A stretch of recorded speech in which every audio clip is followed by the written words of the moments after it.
在 HK 依照法例舉行一個法定每3個月開一次之安全委員會，需要之出席那些人員代表才算有效。在8月沒有開，在9月沒有開，在10月31日下硬在荃灣 City Point 環宇海灣開會。如果只有一個安全主任不代表公司管理層，一個安全督導員不代表公司管理層，和一班為數約10名工人出席，算不算合法舉行了每3個月至少有一次之安全委員會？在2024年5月12日用傳真給了勞工處，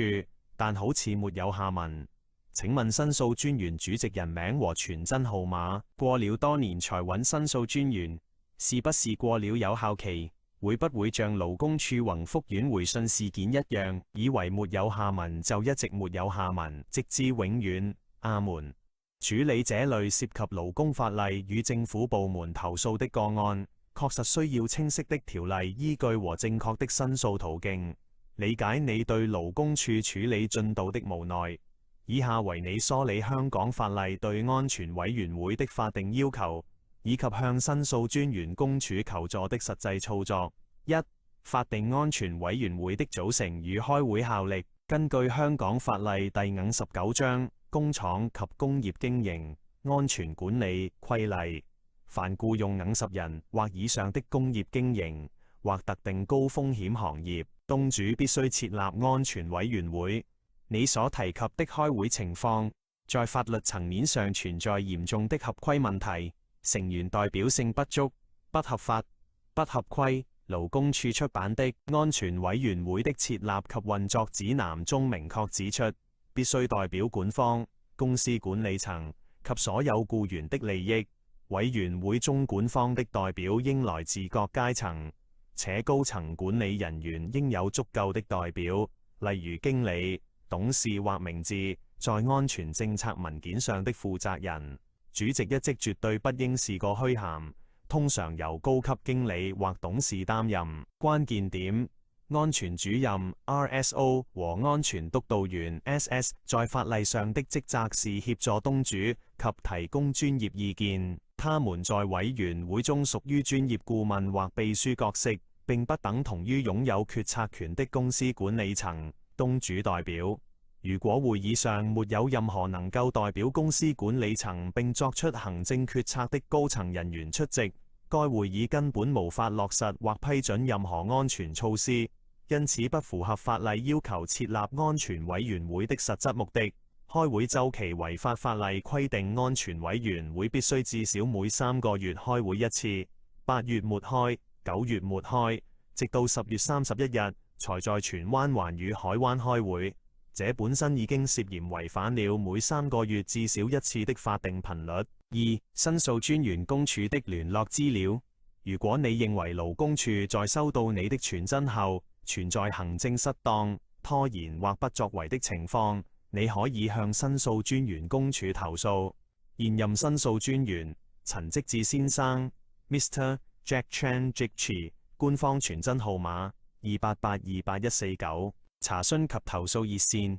26290投訴電郵 complaints@ombudsman HK 辦事處地址：香港干諾道中168到200號順德中心招商局大廈30樓。3. 過了多年才找申訴專員，還受理嗎？這點非常關鍵。申訴專員公署在處理投訴時有嚴格的時間限制。根據申訴專員條例，投訴人必須在知悉受委屈的事實起計的24個月內提出投訴。你提到是在2024年5月12日向勞工處發出傳真，如果截至目前2026年5月，勞工處一直沒有回覆，而你一直在等待其行政結果，這屬於持續不作為的狀態。由於距離你最初發信的時間剛好大約2年24個月，目前正處於寬限期的臨界點。建議申訴專員在特殊情況下擁有酌情權，例如你之前一直在等候勞工處回覆，或有合理理由未能提早投訴。你必須在投訴信中極力強調，你一直沒有收到勞工處的實質回覆，因此行政程序在勞工處那邊被無限期擱置，導致你直到現在才確認他們行政失當。4. 實戰建議：如何避免一直沒有下文？為了不讓事件像你擔心的那樣直至永遠，阿門，不建議只單純發一封傳真給申訴專員。你可以同步進行以下行動：化被動為主動，向勞工處發出最後通牒並要求覆函，再次致電或發電郵給勞工處職業安全及健康部，引用2024年5月12日的傳真記錄，詢問檔案編號及負責督察的姓名，明確要求他們在14天內就環宇海灣不合法召開安全委員會的投訴作出書面回覆，向申訴專員投訴時提交完整證據，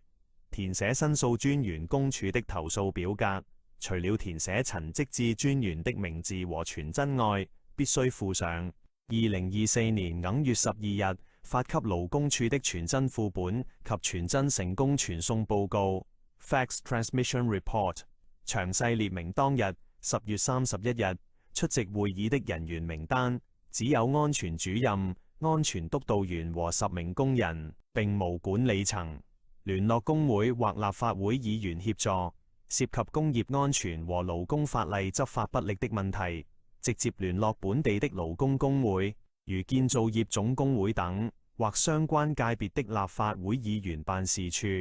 由組織或議員辦事處直接發信給勞工處處長，往往能迫使部門在短時間內正視並書面回覆，打破無限期沉沒的死局。